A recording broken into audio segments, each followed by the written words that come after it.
বন্ধুরা, আজকের রেসিপিতে নিয়ে চলে এসেছি লোটে মাছ আপনাদের জন্য। দেখুন কিভাবে বানাচ্ছি। লোটে মাছটায় নুন, হলুদ আর একটু ভিনিগার মাখিয়ে ভালোভাবে রেখে দেবেন 15 থেকে 20 মিনিট। ভিনিগার দিয়ে মাখালে লোটে মাছের হড়হড় ভাবটা আর আষ্টে গন্ধটা চলে যাবে। এদিকে মশলাগুলো রেডি করেই রেখেছি। দেখুন কি কি মশলা: রসুন, এলাচ, কাঁচা লঙ্কা, আদা, টমেটো কুচি, পেঁয়াজ ভালো করে পেস্ট করে নেবো ওদিকে।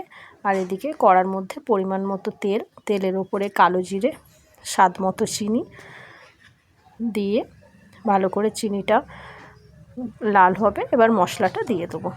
মশলার ওপরে কাশ্মীরি লঙ্কার গুঁড়ো আর একটু টমেটো সস দিয়ে দেবেন। পরিমাণ মতো নুন, হলুদ, শুকনো লঙ্কা গুঁড়ো দিয়ে ভালো করে মশলাটাকে কষিয়ে নেব।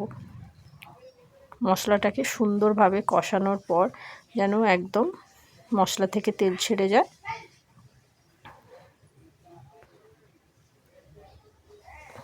দেখুন মশলাটা প্রায় কষানো হয়ে এসছে।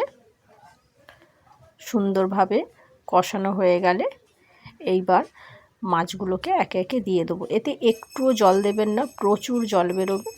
জল একদমই দেওয়ার দরকার নেই। এবার মশলার সঙ্গে মাছগুলোকে ভালো করে এপিট ওপিট করে নেড়ে নেব।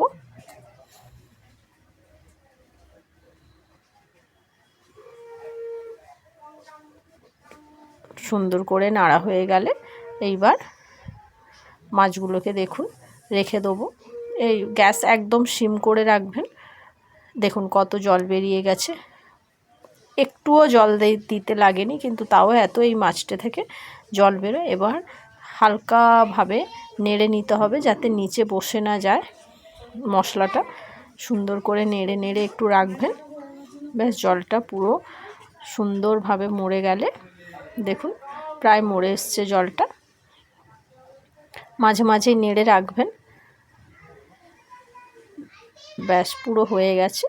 এইবার থালার মধ্যে নামিয়ে নেব। রেসিপিটা করে দেখবেন বন্ধুরা, দুর্দান্ত খেতে হবে। আর আমার রান্না যদি আপনাদের ভালো লাগে অবশ্যই লাইক, কমেন্ট, শেয়ার করে দেবেন। আর সাবস্ক্রাইব করতে বন্ধুরা ভুলবেন না। এইভাবে লোটে মাছটা বানিয়ে দেখুন, আর কেমন হলো অবশ্যই কমেন্টসে জানাবেন। আজকের মতো বন্ধুরা টাটা।